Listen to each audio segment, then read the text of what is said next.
Beloved, I pray that in all respects you may prosper and be in good health, just as your soul prospers. I like the way John starts this little letter. He doesn't begin with some complicated theological argument. He begins by simply saying, Beloved. There's affection there. He's writing to somebody he cares about. And then he says, I pray that in all respects you may prosper and be in good health, just as your soul prospers. Now that's an interesting prayer. John is concerned about the whole person, not just the spiritual part, not just the physical part, the whole person. And I think sometimes we have a tendency to separate those things too much. We can spend so much time worrying about what's going on around us that we forget to pay attention to what's going on inside us. You can have a perfectly good bicycle sitting in the garage, but if the tires are flat, the chain is dry, and the gears are out of adjustment, you're not going to get very far. It may look fine sitting there, but what's underneath matters. And I think our lives are a little like that. We can look fine on the outside, go to work, pay the bills, take care of the family, smile at people, keep on moving. But what's happening in the soul? That's the part God cares about. John says, just as your soul prospers. That's an interesting way to put it. Because prosperity isn't necessarily about having more stuff. Your soul can prosper even when your circumstances aren't particularly prosperous. You can have a difficult week and still have peace. You can have problems you don't know how to solve and still trust God.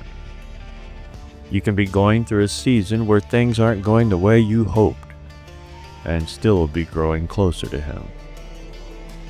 That's a kind of prosperity that doesn't show up on a bank statement.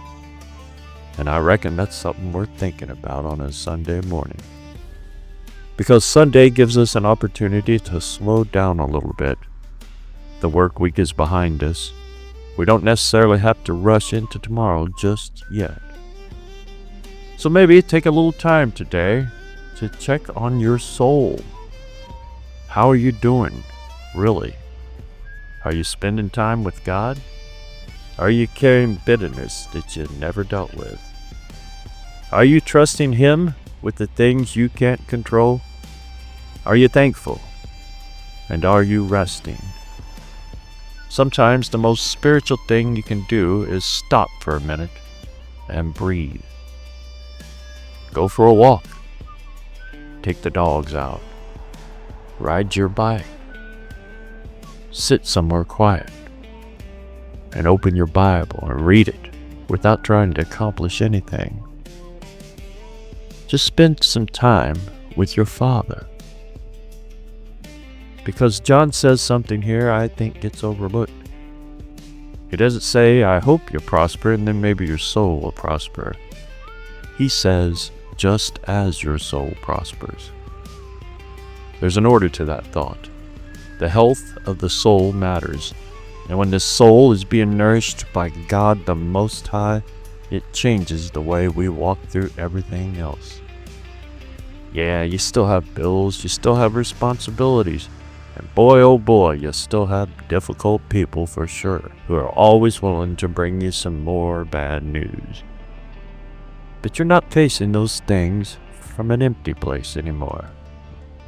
You, as a believer, have got something deeper underneath you. So here's the application for today, folks. Don't just check the oil in the car and the air in the bicycle tires. Check on your soul. Ask yourself where you are with God. And if you've drifted a little, don't make it complicated. Turn back towards Him. Open the Word. Pray.